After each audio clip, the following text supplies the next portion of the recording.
ઓમ નમો ભગવતી વાસુદેવાય નમઃ હરે કૃષ્ણાય નમઃ. સર્વે મિત્ર ભક્તોને હૃદયપૂર્વક સૌને નમો નારાયણ હરે કૃષ્ણાય નમઃ. આજનો વિષય ભક્તિનો. આપણે આજે પણ વિષય ભક્તિનો જ લેવાનો છે અને એમાં આજે આપણે ભક્તિ વિશે જાણવું છે.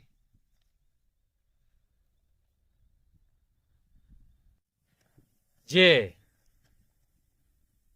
માણસ જાતિ ભેદ રાખે ને એટલો ભેદ પરમાત્મા નથી રાખતા.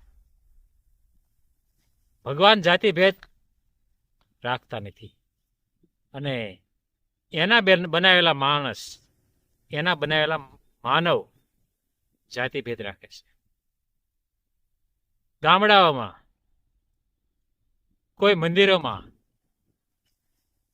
નાના માણસને પ્રવેશ પણ મળતો નથી. મંદિરમાં જવાનો પ્રવેશ મળતો નથી. કયા કારણ છે? કયા કારણ છે?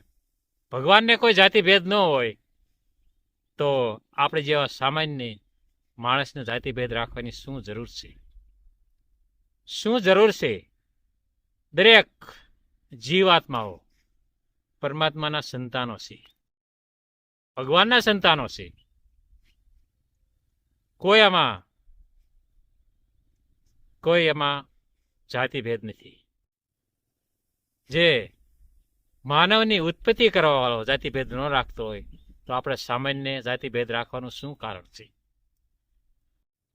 રાખવો જોઈએ એ તમને બતાવવા જોઈએ. કોઈ એવા ખરાબ કર્મ હોય ને એની જાતિ ભેદ રાખવો જોઈએ, એ જરૂરી છે. પણ દરેક માણસ કોઈ જાતિથી મહાન નથી. જાતિથી કોઈ મહાન નથી, પોતાના કર્મોથી મહાન બને છે. આ એક વસ્તુ સમજી લેવાની જરૂર છે. તો આપણે એની વિશે સત્સંગ છે કે પરમાત્માને ભક્તિ કેવા માણસને પ્રાપ્ત થાય છે? કેવા માણસને ભક્તિ પ્રાપ્ત થાય છે? શું પરમાત્માને કોઈ જાતિભેદ છે? ના મિત્રો, પરમાત્માને કોઈ જાતિભેદ નથી. તો કોઈ ભણેલ ગણેલ હોશિયાર ચાલાક માણસ હોય એને ભક્તિ પ્રાપ્ત થાય છે? એવું પણ નથી. ભગવાનને કોઈ હોશિયાર માણસની જરૂર નથી, કોઈ ચાલાક માણસની જરૂર નથી. એવું કાંઈ જ નથી મિત્રો. તો કોઈ સુખ સંપત્તિ સાહેબી, કોઈ કરોડપતિ હોય, શું એને ભક્તિ પ્રાપ્ત થાય છે? એવું પણ નથી. ભગવાનને કોઈ કરોડપતિની પણ જરૂર નથી. તો કેવા માણસની પરમાત્માને જરૂર છે કે એને ભક્તિ પ્રાપ્ત થઈ જાય છે? તો કોઈ ગુંડો મિત્રો, કોઈ ગુંડો, કોઈ માથાભારે શખ્સ અને કોઈ અહંકારી અને કોઈ ખૂન ખરાબા કરતો હોય તો શું એવો માણસ ભગવાનને પસંદ છે? એવો પણ માણસ ભગવાનને પસંદ નથી. જ્યારે એના કર્મ સુધારે તો પણ એવા માણસને પણ ભગવાન ભક્તિ પ્રાપ્ત કરાવી દેશે. એનો ઇતિહાસ બોલે છે. કોણ છે? જેસલ. કંસનો ધરતીનો કાળો નાગ કહેવાય. નાના છોકરાને એમ કહે કે જેસલ આવે છે તો છોકરું સાનું રહી જતું હતું.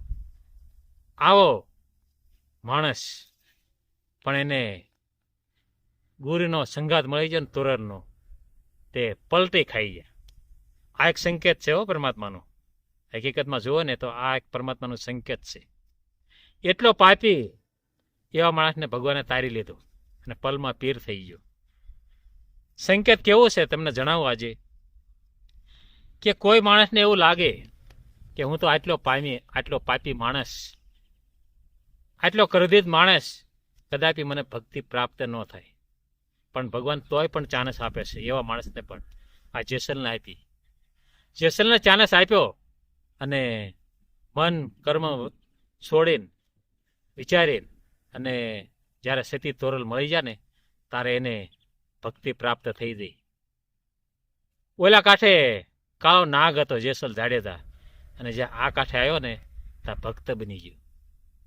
ભક્ત બની ગયો મિત્રો. કેવી આ પરમાત્માની કૃપા છે કે ગમે એવો તેવો હોય જીવ હોય, ગમે એવો જીવ હોય પણ મારો છે.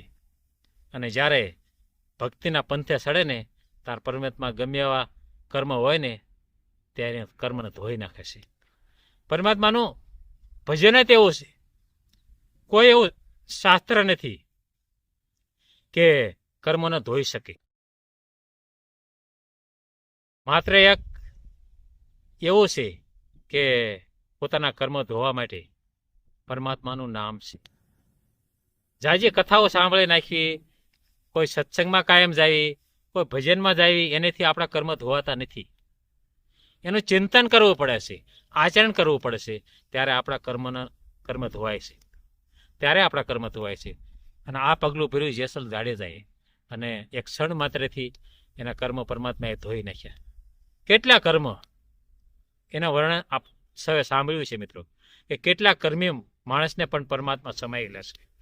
આ એક સંકેત છે પરમાત્માનો કે કોઈ પણ જીવ પણ મારો છે. જ્યારે મારા ચરણે આવે ને ત્યારે એના કર્મ ધોઈ નાખું છું અને મારામાં સમાઈ લઉં છું. જેસલ જાડેજાને સમાઈ લીધો. આમાં કોઈ પરમાત્માને જાતિભેદ નથી, કોઈ જાતિભેદ નથી મિત્રો. ગમે ત્યારે જાગી જાઓ, ગમે ત્યારે જાગી જાઓ અને પરમાત્મા ચરણે વૈયા જાઓ એટલે પરમાત્મા જરૂર સમાઈ લેશે, જરૂર સમાઈ લેશે મિત્રો. આ જ્યાં સુધી આ બધી જાગૃતતા નથી આવતી ને ત્યાં લગી માણસ અવળા રસ્તે ચાલે છે, ત્યાં લગી અવળા રસ્તે ચાલે છે. જ્યાં સુધી જાગૃતતા પ્રાપ્ત થઈ જશે ને ત્યાં પલમાં પીર થઈ ગયો મિત્રો, પલમાં પીર થઈ ગયો. તો મિત્રો આવા નવા વિડીયો સાંભળવા માટે મારી ચેનલને ફોલો કરજો, સબસ્ક્રાઇબ કરજો અને કોમેન્ટ બોક્સમાં જરૂર કોમેન્ટ પણ લખજો મિત્રો. તો મિત્રો જરૂર સાંભળજો વિડીયો, સબસ્ક્રાઇબ કરજો, ફોલો કરજો મિત્રો. હરિનારાયણ.